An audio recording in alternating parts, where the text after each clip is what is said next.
A angústia é uma das experiências humanas mais frequentes e também uma das mais rejeitadas da atualidade. Nesse vídeo nós vamos conversar sobre a angústia e a sua importância para as nossas vidas.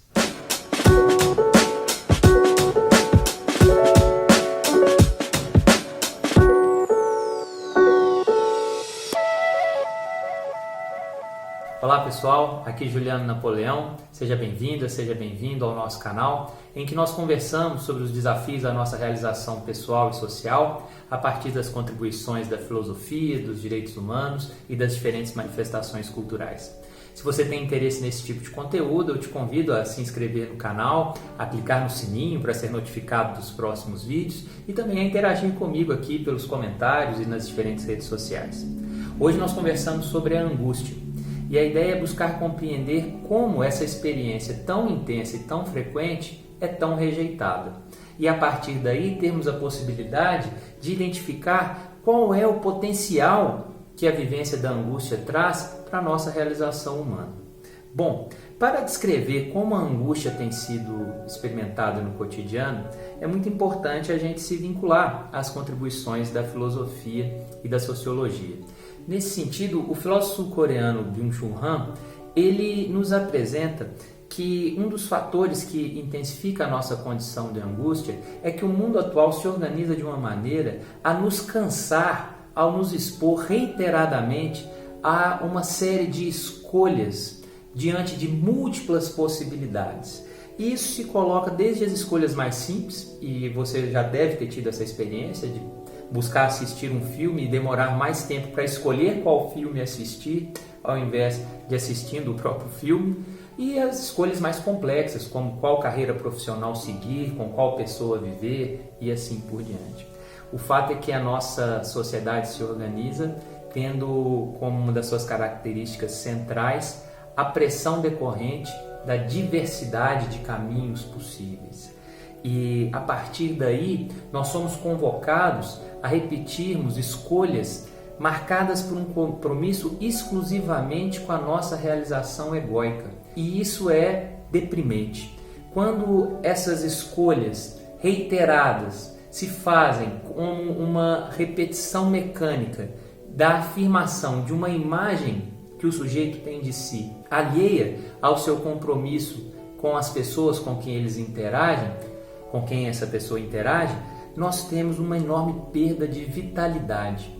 É nesse sentido que o Byung-Chul Han descreve a correlação entre a depressão e esse viver ensimesmado que marca o nosso mundo contemporâneo, de escolhas que o sujeito faz não para se realizar no encontro com o outro, mas para se realizar a partir de uma perspectiva individualista e competitiva que inevitavelmente o deprime.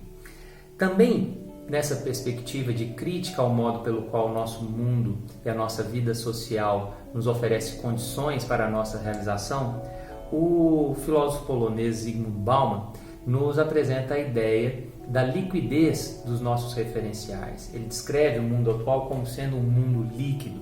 E com isso a gente pode extrair dessa metáfora a ideia de que há profunda incerteza e profunda insegurança no nosso modo de vida atual.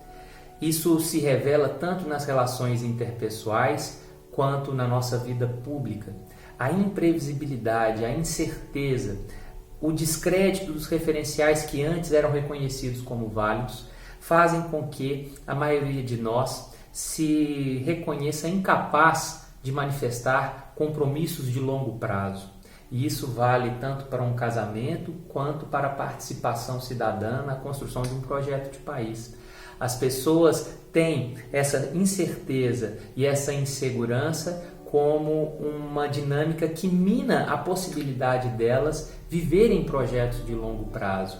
E isso as coloca vulneráveis justamente a repetir o padrão denunciado por Byung-Chul Han de uma vida mesquinha e triste, marcada por escolhas reiteradas diante de múltiplos caminhos individualistas e ensimesmados. Frente a esse movimento, a gente percebe que boa parte do que nos angustia demanda transformações sociais e não apenas transformações pessoais.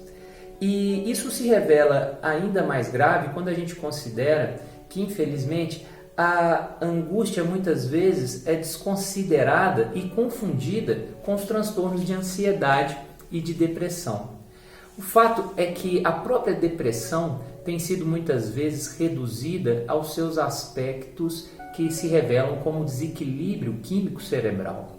Nesse sentido, é interessante a palestra do Jonathan Hardy, que eu disponibilizo para vocês na descrição desse vídeo, juntamente com as outras fontes que fundamentam a nossa discussão de hoje. O Jonathan Hardy, ele reconhece que, sem dúvida, para algumas pessoas a medicação é importante e há o desequilíbrio químico cerebral a ser superado. Mas para muitas pessoas esse desequilíbrio ele é social e aí a prescrição deveria ser social também. E são crescentes as conclusões científicas no sentido de que boa parte dos transtornos de ansiedade e depressão experimentados pelas pessoas no mundo contemporâneo são marcados por causas que dizem respeito ao seu modo de vida. Por exemplo, pessoas que vivem radicalmente afastadas da natureza, pessoas que têm um contexto de trabalho marcado pela exploração, pela subordinação e pela inexistência de espaços criativos, são pessoas mais propensas à depressão. E a alteração desses arranjos de vida impactam no seu quadro de saúde mental. É a partir daí que a gente percebe que a angústia ela é encoberta pela maneira química de se pensar os transtornos de ansiedade e depressão. Em outras palavras, a redução desses transtornos aos seus aspectos atinentes ao desequilíbrio químico cerebral. Se há esse ataque à angústia, esse encobrimento da angústia em torno de um discurso marcado pela descrição desse fenômeno de modo estritamente químico, nós temos também um combate social ao reconhecimento da angústia. A gente pode pensar esse combate justamente por uma vigilância compartilhada por todas as pessoas em que há uma exigência de exibição de uma felicidade simulada. Não que haja a obrigatoriedade de ser feliz, mas a obrigatoriedade de fingir e de exibir essa farsa de modo competitivo. Eu tenho certeza que quando eu falo isso, muitos de vocês já têm em mente as redes sociais como espaço privilegiado em que essa dinâmica se manifesta. E a gente às vezes se lembra de uma situação em que alguém à nossa volta, ou às vezes a gente mesmo, faz um registro fotográfico para lançar nas redes sociais em que a gente simula um sorriso que não é autêntico, em que a gente às vezes está num ambiente que não é agradável, mas a gente quer fazer o registro daquilo como se agradável fosse, para exibir numa dinâmica estúpida e competitiva em que a felicidade forjada do outro serve como um massacre existencial para que eu não experimente de modo autêntico a minha tristeza, a minha angústia. Se a gente percebe essas duas frentes, nós temos agora a possibilidade de romper com esses discursos que encobrem a angústia e assumirmos um olhar corajoso diante da realidade para pensar de maneira autêntica o que nos angustia. A angústia ela deve ser reconhecida no seu potencial emancipatório. Não há como ser livre sem ser angustiado, porque a liberdade exige responsabilidade para que a gente faça as nossas escolhas demonstrando um compromisso ético com a gente e com as demais pessoas com quem a gente convive. Essa experiência de liberdade, que é também responsabilidade e dignidade, ela não existe sem angústia. É nesse sentido que o Kierkegaard nos descreve a angústia como um efeito colateral da liberdade. A partir daí, a gente pode aproveitar melhor as ideias que defendem que nós não temos como viver autenticamente sem a angústia. A Clarice Lispector tem um texto muito interessante em que ela diz que o ser vivo, por ser vivo, se contrai. É nesse sentido que a vida autêntica é uma vida angustiada. Aproveitando a premissa socrática de que uma vida não refletida não vale a pena ser vivida, a gente pode dizer que uma vida sem angústia é uma vida sem valor. Só que dessa não se morre, mas tudo menos a angústia, não?